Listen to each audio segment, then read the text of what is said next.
ለትዕቢተኛው ማዕበል ገደብ ይሆናል።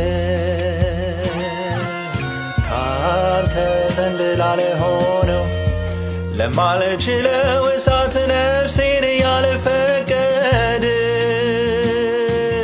ዙሬን መታጠሩን አይቶ ለቀናብኝ ለከሰሰኝ ጠላት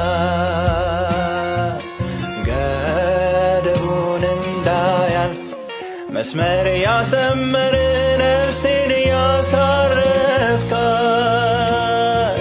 አዎ ሰላሜ ነህ፣ አዎ ሰላሜ ነህ፣ አዎ ሰላሜ ነህ፣ አዎ ሰላሜ ነህ፣ ኦ ሰላሜ ነህ፣ ሰላሜ ነህ፣ ኦ ሰላሜ ነህ።